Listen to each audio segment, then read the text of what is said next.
While Power 5 football certainly dominates the headlines of college football, the Group of 5 is where the best stories happen to be. One of those stories includes the Coastal Carolina Chanticleers, a team with an all-teal football field and one that has been one of the best Group of 5 teams in the nation. They have a total of 22 wins over these last 2 seasons, one of the nation's best head coaches and quarterbacks, and what's even more impressive is that they've only been in the FBS since 2017. So how did a small, fairly new college from Conway, South Carolina make program history and become one of the best teams in the Group of 5? In today's video, we'll be looking at the rise of Coastal Carolina football. The history of Coastal Carolina's football program starts in 1999, where the university first announced that they would add a football team to their intercollegiate mix with the goal to start play in 2003. Over the next few years, the groundwork was laid for who would lead the program and who would be recruited. The first head coach in program history would be David Bennett, who found success at the D2 level and was an integral part of the program's history. Coastal Carolina would compete in the Big South Conference in the FCS for its inaugural season, and would be a member of the conference until the 2015 season. Kicking off their first season, the Chanticleers opened up at home against Newberry in front of a crowd of over 7,000, which resulted in a win. Soon, Coastal Carolina would enter a 4-year span where they were one of the most winningest teams in the FCS, and they were very talented. The offense was loaded with future NFL players such as quarterback Tyler Thigpen, Mike Tolbert, and wide receiver Jerome Simpson. A lot of the guys on the defensive side of the ball who played during this era still hold records at the school today, and this era showed that the school was capable of finding, developing, and coaching up young talent. Immediately, Coastal made their presence known as in their second season in 2004, they went 10-1 with their only loss coming to Newberry. The team had some very impressive wins along the way and won by an average of 25 points a game, and the result of this dominance would see the program get ranked in the top 25 for the first time. Now 2005 was where the program really made a name for itself, as in their second game of the season, the program took on number 1 James Madison at home, defeating them 31-27. This was huge for the program and was their first win over a ranked opponent, and this was the best team in the nation at the time. This saw the program receive the number 9 rank the following week, only for them to lose by 27 points to Appalachian State in the next game. The rest of the season would go pretty good as they won 7 straight games, including picking up another ranked win over South Carolina State before they dropped their finale to Charleston Southern. Once again, Coastal ended the season ranked. More program history was achieved the following year in 2006 as another 9-win Coastal Carolina team was good enough to make it to the FCS playoffs for the first time. They started off the season at 1-2 and swept the entire conference and then beat number 3 Furman and also avenged their loss to Charleston Southern. Their first round matchup would be against Appalachian State, who comfortably put them away 45-28. Following this stretch where the program won at least 9 games in every season, had a conference title, and finished the year ranked, they took a little bit of a step back. From 2007 to 2011, Coastal would only manage to finish at best with a 7-4 record in 2011, and a 6-7 playoff appearance in 2010, where they lost in the first round to Western Illinois. Perhaps the most notable event from this time period was an interview of head coach David Bennett that occurred in 2011, and here's what Bennett had to say. We don't need a bunch of cats in here looking in the mirror. Do I look good? I got my extra bands on. I got my other shoes on. Be a dog. We don't need no meows. We don't need no cats. We need more dogs. So after that 2011 season, David Bennett would leave the program. He ultimately left the program in great shape. For one that was almost a decade old, he was able to accomplish a lot, but it was clear that change was needed. To replace him, Joe Moglia stepped up and took on the head coach role. Joe was a businessman and had executive positions with Merrill Lynch and TD Ameritrade, but he hadn't coached football in years, although he had been recently with the Nebraska football team, as well as the Virginia Destroyers of UFL, and to everyone's surprise, he became the spark that the Chanticleers needed. Of course, every head coach needs their leader on the field, and this came in the form of quarterback Alex Ross, who became the most successful passer in program history to date, where he holds the records for touchdowns and passing yards all time. With Ross, Moglia, and a lot more pieces, Coastal made some real noise in the FCS over the next 4 years. 2012 saw the program go 8-5, capturing a Big South title and winning their first ever postseason game before bowing out of the playoffs to Old Dominion. The hype train continued to roll in 2013 as the team opened up the year ranked and started off with 9 straight victories. They got ranked as high as number 5 at one point and were playing some of the best ball they've ever played. But unfortunately, rival Charleston Southern played spoiler, knocking the team down to the number 11 rank following a close loss to them on the road. Coastal would make it far in the playoffs this year. They won their opener and then went on the road to face number 4 Montana, one of the most difficult schools to play against on the road, and they ultimately won, winning by 7 points. But the following week, they met with North Dakota State, and they bowed out of the playoffs with a 48-14 loss on the road in Fargo. 2014 was much of the same for the team, a hyped team coming into the season doing nothing but meeting expectations. This time they started out at 11-0. This might have been their best team in the FCS. The final week of the regular season saw them come into a matchup against Liberty, ranked as the number 1 team in the country, but they lost by just 1 point. Finishing the year at 11-1 was a great season with all things considered, and this earned them the number 6 rank in the country and saw them earn a first round bye for the first time. This team wasn't only one of the best in program history, but was one that could win the FCS playoff championship. They won their opening matchup against Richmond, but again, they lost in the quarterfinal to North Dakota State. The story remained the same in 2015. The team finished again in the top 10, won a lot of games, but they suffered 2 late season losses to Charleston Southern and Liberty that saw them lose out on the conference title and then ultimately crash out of playoffs in the first round. It was a disappointing end to this period, but there were bigger things on the horizon. Soon, Coastal Carolina would make the transition from the FCS to the FBS, beginning play in the FBS for the 2017 season and beyond, joining the Sun Belt Conference. It had been a short journey to get to this point, but it was one that required hard work from everyone involved. This was a school that had less than 10,000 students enrolled at the time, a fairly new program, but they had made the most of their opportunity to this point. Their final season in the FCS saw the team compete as an independent, and they went 10-2, and their 2 losses came to 2 top 10 teams by a combined 2 points. But on July 28, 2017, Coastal Carolina would be without a head coach as Moglia would go on medical leave. In his absence, offensive coordinator Jamie Chadwell would take over as the head coach. Now, it was a late switch, but Chadwell had the experience to lead and he was certainly ready for this moment.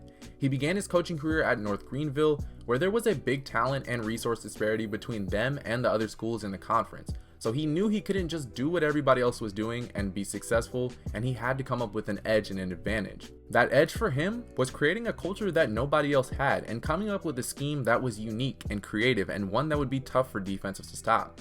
He built all of that through North Greenville, and that followed him to Charleston Southern, but here at Coastal, it would take some time to get it going. Although the school was great leading up to this point, recruiting in the FCS would be another new battle. As Chadwell states, no matter how good we were at FCS, none of the kids cared about that.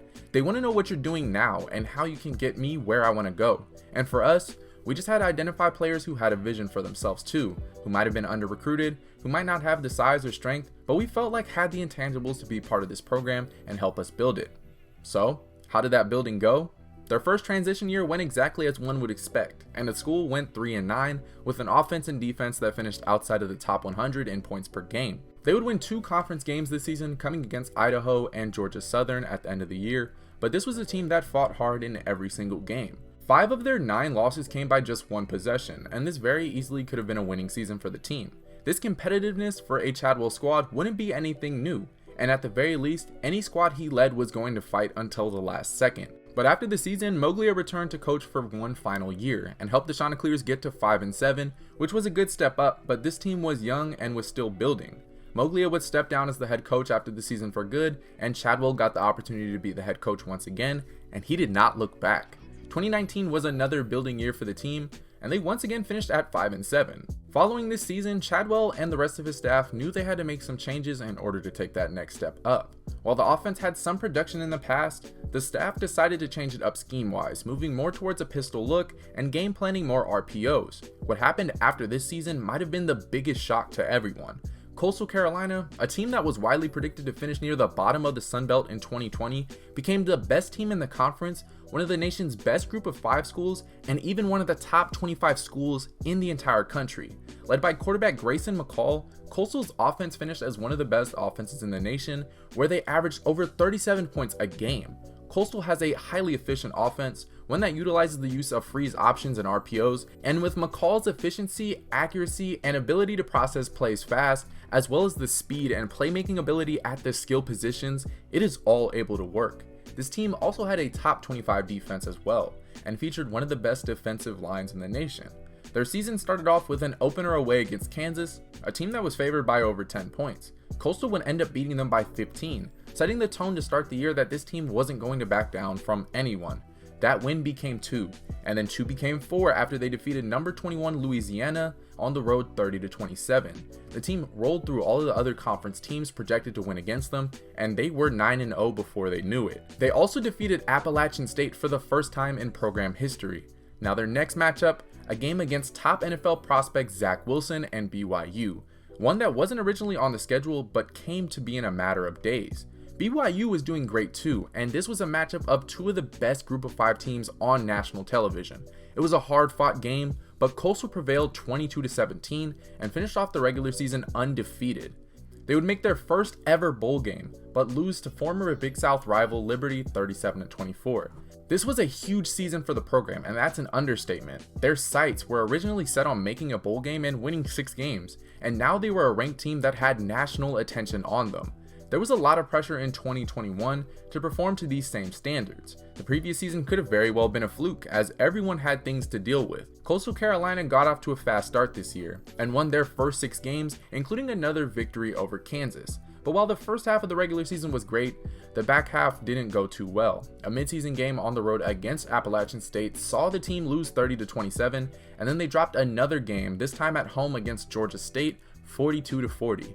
But the season did end on a positive note, as Coastal Carolina defeated Northern Illinois 47-41 to capture their first ever bowl victory. And now here we are in present day 2022, and Coastal Carolina is one of the best group of 5 teams in the nation, almost 20 years in their program's existence. They are one of the most fun teams to watch, and they definitely work hard. They have more prospects in the draft upcoming this year, and star quarterback Grayson McCall is back for one last ride. So where can the team go from here? Who knows? A Sun Belt title is within reach, and they will look to emulate what Cincinnati has done and get themselves into a New Year's Six Bowl, all of which are possible. This program is one of the best ran in the nation and has phenomenal leaders from top to bottom. In terms of on-the-field production, Coastal has been one of the most efficient teams in the nation. From the 2021 season, they have ranked in the top 5 in terms of third down conversion percentage, yards per play, and red zone touchdowns. They do not nearly pass the ball as much as other teams, as they rank 115th in the nation in pass play percentage, but yet they were top 5 in yards per pass and completion percentage. Grayson McCall, of course, has been a big part of their success offensively, as he's thrown for 53 touchdowns to just 6 interceptions with a 71% completion percentage to date. His accuracy and decision making allows Coastal to design a much more complex offense that involves making quick reads and react decisions that all look different pre-snap. When asked about the scheme, Willie Korn, the co-offensive coordinator, stated that our offense is a 21 personnel spread option offense. We're going to get into a bunch of different formations and have a bunch of different motions and shifts and different presentations, but run a lot of the same core concepts. At the end of the day, it's option football, option concepts, but not in the traditional sense. Although the Coastal Carolina offense features play designs that are unique to the team, what makes the offense work is the multitude of tweaks and tags that are added on a week-to-week basis. The responsibilities of game planning are split, and there are conversations about pre-snap alignment and even back footwork weekly because even their fakes are game plan specific. The team just continually builds on its core concepts with play action and RPOs, and this layering of the offense is what keeps it hard to defend. And in turn, running plays out of the shotgun is much more appealing to recruits than just going under center. What's very interesting about the program is their ability to recruit and develop 2-star and even 1-star talents. Working as an FCS school and a new FBS school, it was a struggle getting anybody above a 2-star rating, but that didn't matter in terms of on-the-field production. One of the best players on Coastal's defense in 2020 and even prior was defensive lineman Teron Jackson, now in the NFL with the Philadelphia Eagles. He has great physical skills, but coming out of high school, he was just a 1-star recruit with a .6997 rating. He would end up finishing with 25 sacks, the most in program history. So how does this success happen off the field? The answer is creating a culture and finding the right guys who fit the mold and want to be a part of a growing program. Guys who want to play hard for each other and ones who just love the game. And guys who can fit into the 4 key components of the growing culture at the school, which are competition, discipline, accountability, and passion. As Teron Jackson states, they find the guys who are hungry. We've got so many guys on the team who have the same drive as me, and I feel like that's why we're so close-knit. Quickly, Coastal Carolina is becoming a stop for future NFL players, and one where they can develop and become better individuals and players. And with all of that work put in on the field and off the field, they have received massive undisclosed donations to help them build better facilities and expand on their stadium capacity, all of which are well deserved. Everyone at the university has worked hard to get to this moment, one that seemingly happened fast, but one that was worked for. The sky's the limit for this school, and when this class goes, another class of hardworking individuals will follow, and when they do, they'll be competing just like the others before them. But, as always, only time will tell just how successful Coastal Carolina football can be in the FBS moving forward. This has been the rise of Coastal Carolina football. Thank you guys so much for watching, subscribe if you're new, and as always, I will see you guys next time.